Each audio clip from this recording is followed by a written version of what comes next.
This week we have 7 more cards from the first Build Divide booster set, Overture of the Endless War. First up is an ace unit for white, the Angel of Subjugation Douglark. Douglark gets 3000 power for each of your other units in play, and his hit stat cannot increase or decrease, so he will always take exactly 1 life from the opponent when his attack hits. Worth noting is that his power increase is also active on the opponent's turn, so this is both an offensive and defensive ability. His territory effect lets you rest one of your other units when he attacks to stand him, allowing him to attack again afterward. It's a good way to use lower power units that would just get blocked by the opponent if they tried to attack. Douglark's territory, Fortress of the Heavens, allows you to, once per turn, check the top 2 cards of your deck and place a buster unit from among them with a total cost of 5 or less, sending any other cards to the bottom of your deck. Unfortunately, it won't work with Elizabeth from last week, because she's a cost 6, but it's worth noting that this effect is not color restricted. While in white, the only valid target we know of now is Baonguero from the Lionel starter deck. By mixing with other colors, you could bring out Rabian from red, Nadia in blue, or Rhizome in black. Next up is TX04 Durandal Zofia, a cost 7 buster unit for blue that lets you play a cost 5 or less command from your hand without paying its cost when you play her. Again, this isn't color restricted. Now, there hasn't actually been a command with a cost greater than 5 printed yet, so Zofia can use literally any command we've seen so far. Some of the best cards that come to mind are Cursed Trump card from the Bloom starter deck that destroys any unit, and Night Watch Supper from last week that puts the top card of your deck into your energy zone. Zofia is a unit that will only age better as we start seeing more commands printed, and in general, the higher the cost of the command you're playing, the more you get out of her. With Trump card, you're getting a 12 energy value for a 7 energy cost. Tuesday's reveal was Simple Sailor Óttar, a red unit named after Óttar the Simple in Norse mythology. Óttar's continuous effect increases his power to 5500 if you have 6 or more cards in your energy zone, making him the red counterpart to Blood Enforcer from last week. With red's focus on energy acceleration through cards like Night Watch Supper, Óttar may actually prove to be faster than Blood Enforcer in the long run. On Wednesday, we got Devastate Slot, a normal timing command shot trigger for black that gives all units minus 5000 power for the turn.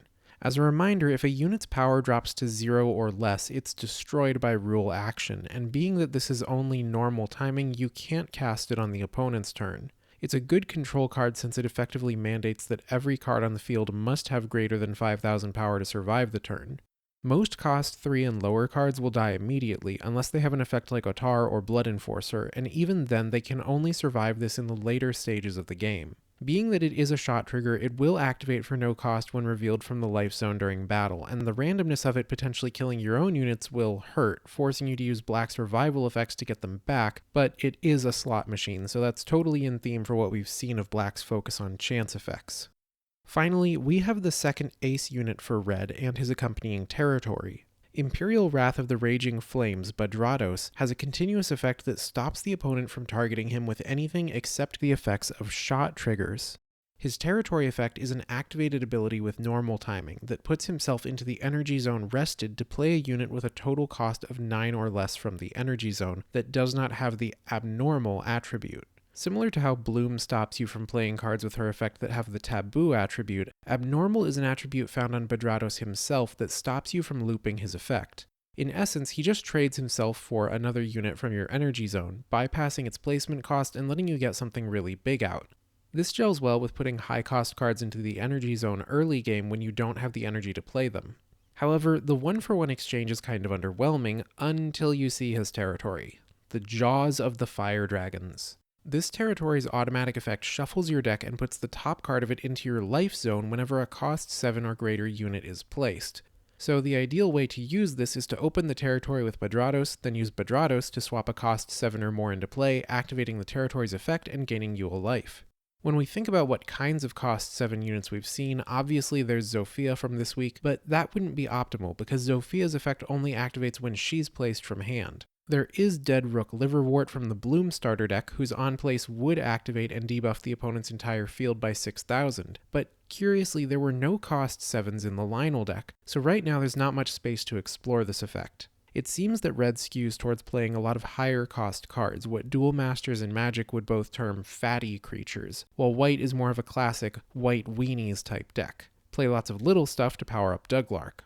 Life gain is going to be particularly important in this game because of how both Buster and Shot triggers are only activated from the life zone, so in the future Badratos will be an important card to keep in mind every time we see a cost 7 or more. Now, me personally, I find myself most interested in what white is doing, with bouncing the opponent's stuff back to hand, using decoy to control the opponent's attack targets, and skirting around placement costs. That's all for this week. Remember to like, subscribe, and tell me which color you're most interested in the comments.